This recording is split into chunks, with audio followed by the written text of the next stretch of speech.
Startling and sad to hear those chants of lock him up yesterday from the crowd. Take pleasure in that. It really was. There have been many traditions that have been brought about by Donald Trump and his supporters and people around him that are un-American, even fascist, like the chants of lock her up.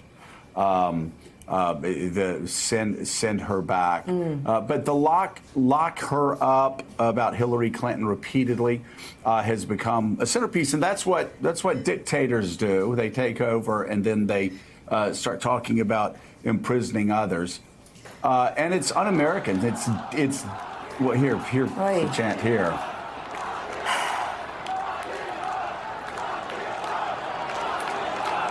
So that's what unfortunately has been fed into America's political system through Donald Trump, and last night it was turned against him. But again, it's un-American, and the people in the stands that were doing it last night shouldn't have done it. In fact, they have learned from Donald Trump. That's what you do to political opponents.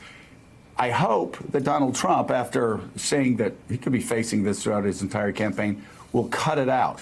We'll cut it out because this is, I remember when Barack Obama was leaving office, a lot of liberals wanted George W. Bush tried by some international tribunal. I remember us saying, don't do it because it will be you on the other side of the presidency will then have to worry about retribution from the person that you follow. Yeah. And of course, you never think, Mike Barnicle, nobody ever thinks that anybody's ever going to follow them as president of the United States when they first get in. Just like Donald Trump, he's never imagined it. But live by the sword, die by the sword. And sure enough, now you have Donald Trump having Barr conduct an outrageous investigation against Barack Obama.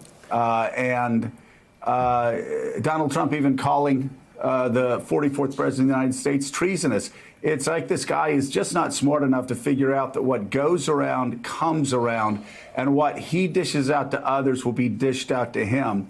That's why everybody has to tone it down. Stop with the chants. Oh my God! Stop with the fascist-like tactics and the rhetoric. It's just un-American, and it's just not right. Yeah, Joe, and if you know this, I mean, most people know this. A lot of people in this country just want the entire situation calmed down. They want the country to calm down. They want candidates to calm down. It'd be tough to have the crowd last night calm down because they were really into it, unfortunately.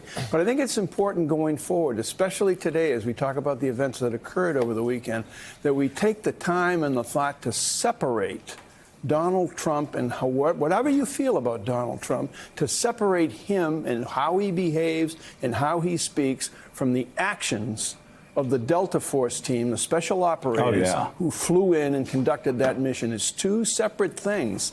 And the best of us, the best of who we are and what we do around the world, and why so much of the world still relies on us, was in operation over the weekend. Jonathan Lemire, you can speak to that, but also last night.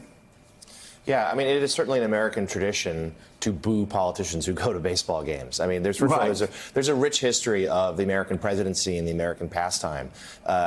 William Howard Taft was the first president to throw out a first pitch. I remember that. Barnicle was there.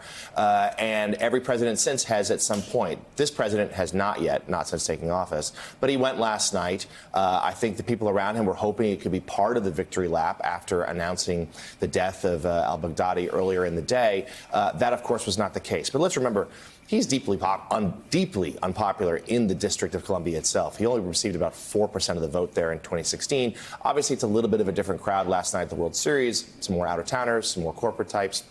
Still, he was going to get booed, and he was. But certainly, it comes at the end of what his administration feels like was a significant watershed day for him to be able to make this announcement of the death. As Mike said, you could separate the president and your feelings towards him with what happened the day before in Syria. This was the leader of ISIS killed. This gives the president an image he thinks to put alongside President Obama's announcement of the death of Osama bin Laden. And it certainly comes at exactly the right time his people feel for him. It's an undeniable triumph to happen during the midst of the impeachment inquiry, And it allows him to defend his policy in Syria, just as so many Republican senators were critical of it.